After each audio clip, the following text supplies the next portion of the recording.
Most people think that the problem is that they don't have motivation. The real problem is that they're still trying to move their life from an identity that already expired.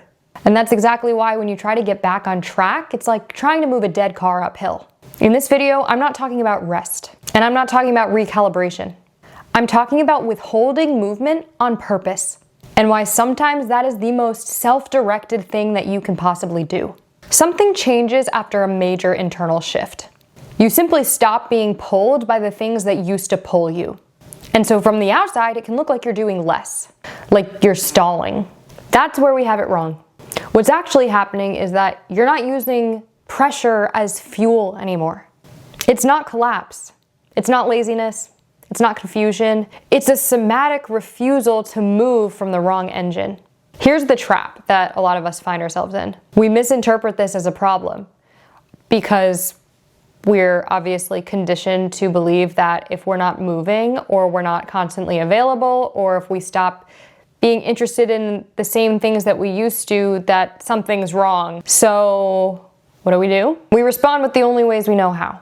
We try to manufacture clarity, like listening to what other people tell us to do, or trying to copy someone else's story. We manufacture momentum. We try to move really quickly into a certain direction. We try to manufacture a plan, like, oh, well, if I do this and that, then I'll get to this place because that's where I want to go, right? Here's the real problem. The second you move into manufacturing is the exact moment you rebuild the old identity. That's not starting over. That's re-entering the same game as the same character with new clothes. Not because you failed, but because urgency is familiar. You might sense now that this is not a motivation problem. It's a little bit deeper than that. This is an identity power source problem. You cannot move into a new life with the same old nervous system contract. Period. And you cannot change your nervous system without pause. The pressure may have worked in the past when you were in survival until it didn't. Now it just creates friction, and it will continue to do that. At best. Not choosing is the choice.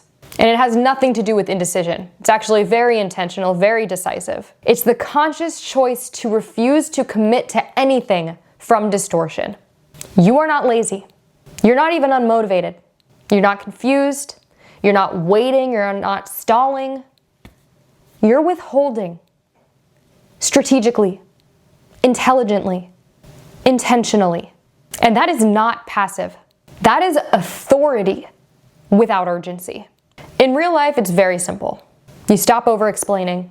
You stop optimizing every single move. You stop trying to prove that you're working or being efficient or productive. You simply allow things to be spacious and quiet without making it mean that you're failing.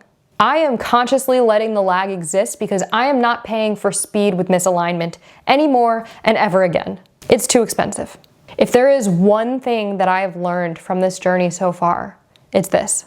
Alignment looks like nothing before it looks like everything.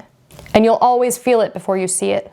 But if you can tolerate that, and if you can have patience and trust, even if just a little bit, your next chapter arrives clean. All without forcing and without premature commitment or negotiating with urgency. Simply by being, by broadcasting who you actually are and allowing that life to meet you here. What are you still trying to push forward out of habit instead of letting the old driver die? Let me know in the comments below. I would love to hear from you. Thank you so much for watching.